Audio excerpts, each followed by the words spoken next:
Turn our attention to what has been long overdue. We're talking about the census. Census is something that happens in India every 10 years, but this one, the latest one that we are talking about, has been pushed back much longer than it should have been, but here we are. It's finally back on track. India is going fully digital this time with the launch of the 2027 census.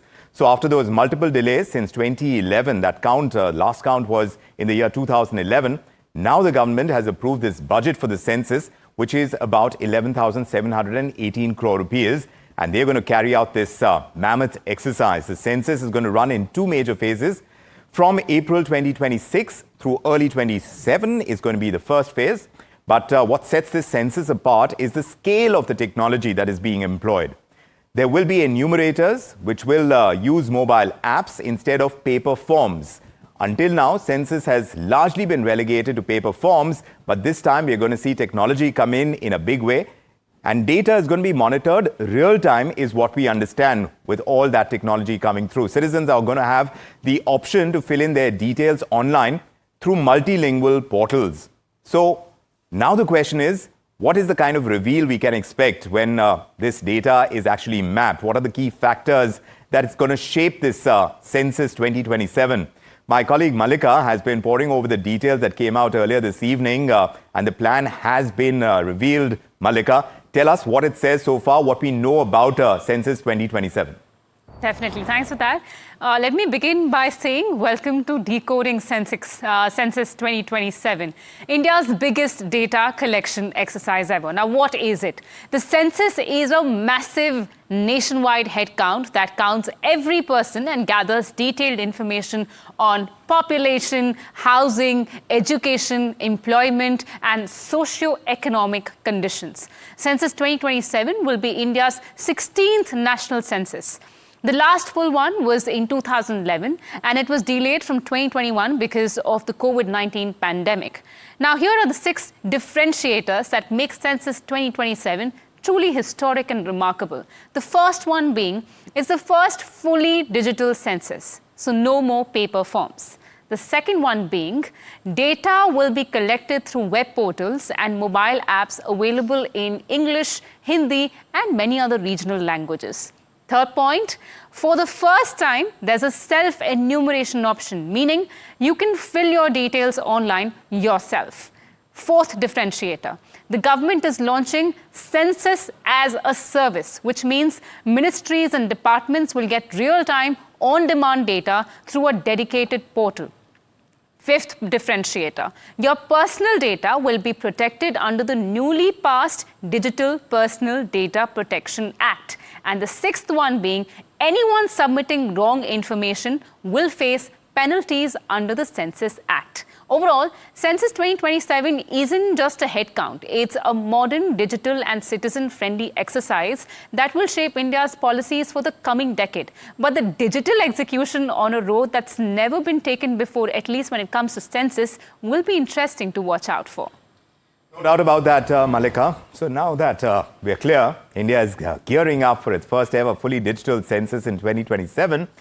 We know it is going to be a massive, almost 12,000 crore rupee exercise. It's going to map every household and count every individual in 2 phases across the next 2 years. But let's decode what this digital-first census really means for data quality, for privacy, and the actual execution, how the entire exercise is to be conducted. It's going to be mammoth for sure, but how will it be done on ground? For that, we're joined by PC Mohanan. He's a former member and former acting chairperson of the National Statistical Commission. Mr. Mohanan, thanks for making the time and joining us on NDTV Profit. Glad you could join us. This census is going to be India's first fully digital one. So practically, you tell us, how is it going to be different from the ones that have been done before? Because since 2011, that last census, this was entirely manual. What does this shift towards a digital way of doing business and collecting all that data is going to entail? Yeah, you are right about the new developments that is coming up and how welcome these are. As you know, as you already mentioned, the Census of India is it is in fact the biggest statistical exercise anywhere in the world, counting roughly 145 crore people and all that. So we have been doing it manually all the time. And these are done in two phases, as you noted. One is the first stage, we do this house listing census. Enumerators go to the houses, give a number to the house, and collect all those housing details. And it is in the next year, about 6 or 7 months later, sometime in the February of 2027, they will do the actual count of people in the household.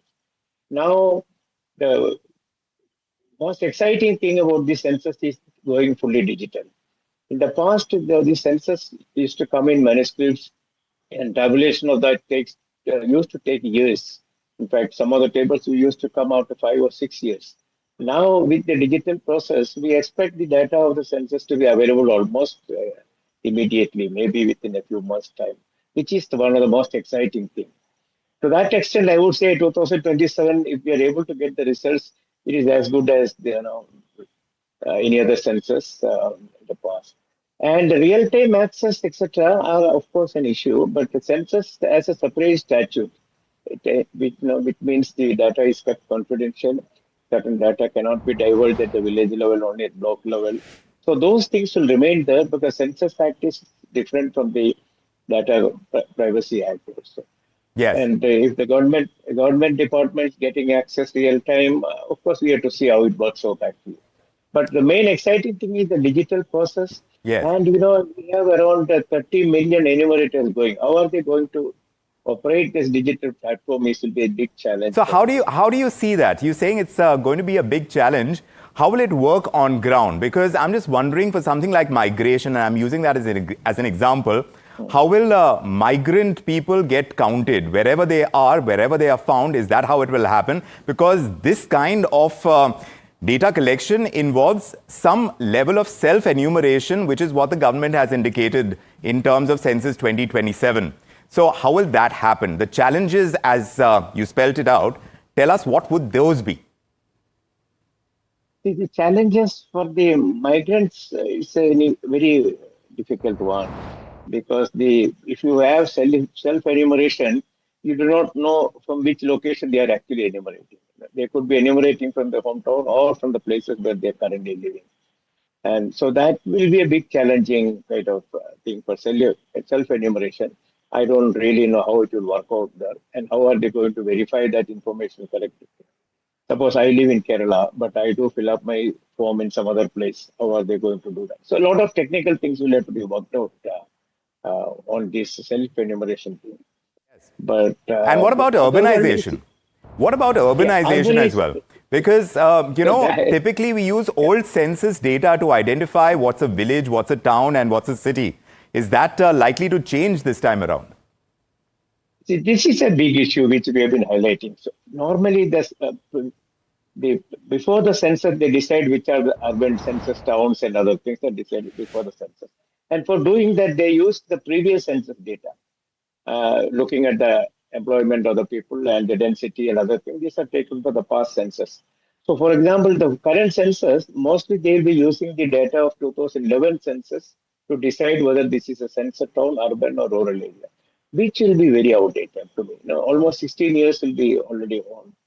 So the urbanization, if they use the previous census data, will not be a realistic depiction of the urban situation in the country. Correct. So this is a major problem. But I have a suggestion that one should rather wait for the census results and then decide which is urban and rural.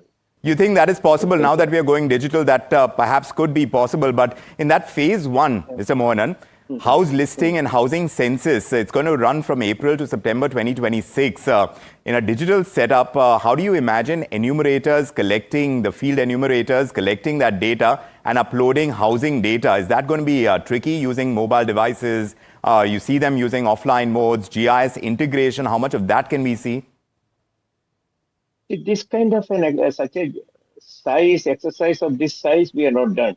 We use the mobile application for other sensors, which are much smaller in size and all that. Something like, there will be about 35 crore households to be visited during the house listing, because that is roughly the estimate of the number of households we have.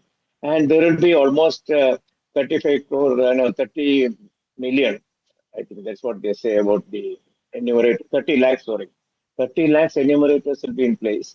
How are they going to do the digital process, because these are mostly school teachers, primary school teachers and government employees at the lower levels. How are they going to adopt and what kind of training are required? These are all the challenges which Census Department will have to address. Yes, indeed. We have to see. Yes. So, I mean, there needs to be that much more clarity that perhaps will come through. But what about, wrong submissions? And they've said that this could attract penalties under the Census Act. But in a digital census with self-enumeration, how easy is it going to be to differentiate between an honest mistake and perhaps willful misinformation, if I may call it that? Yeah, this particular clause was already there earlier. The Census Act says that anybody willfully give wrong information can be penalized. Though it's not in practice, it's not easy to identify and penalize the people. And what we get, the kind of results we get is not individual data. It's only the aggregated data. Right. So it's not easy to find out somebody who willfully gives the wrong information, because there is no way to verify at our level whether the person has actually given the wrong information or not. Right. So in a big census operation, when you aggregate the numbers, it may not really matter to that extent. Fair enough. But for migration and other things, these are important. But perhaps this kind of sampling that was done, now that you're going to get real data, which will be something that people can access. I don't know about people, but government bodies at least can access real time. That perhaps the sampling part of it is going to go out and that could be a game changer. It's something that we are watching very closely. But Mr. Mohanan, thank you for unpacking this for us. This is India's most ambitious data-rich census that we may have seen, and we'll keep tracking how this massive digital exercise is going to unfold in the months ahead. Thank you for joining us. Thank you. We are looking forward to see the complete set of data now, not the sample data now. Right, exactly. Thanks. Now, we are looking at inflation as well. Now, the Consumer Price Index inflation, which is CPI, has edged up. It has gone up marginally to 0.71%. It's up slightly from October's record low, which was 0.25%. It's also the third straight month below the RBI's 4% target. Now, the central bank has slashed its inflation forecast in its current fiscal to 2% from what was 2.6% earlier. So this time, what stands out is the fact that food inflation has come in at 3.91%, which means it's moved up from October's negative territory of minus 5.02%. And within the food basket, meat and fish prices have gone up 2.5%. Egg prices have almost doubled from what was the previous month, and those have gone up by 3.77%. Not a very friendly month for vegetarians either, because vegetable prices have declined by over 22%. It was still, though, higher than the decline of 27.57% that we saw last month. And prices of spices and oil have eased with relatively higher margins this time. But if you look out of the food basket, out of the food universe, the housing prices, those have gone up by 2.95%, clothing and footwear prices by 1.49%, and fuel and lighting prices have gone up by 2.32%. So experts believe with this kind of visibility of the print remaining below 4% in the first quarter of FY27, the room for another 25 bips rate cut, now that is still open, is what experts are indicating.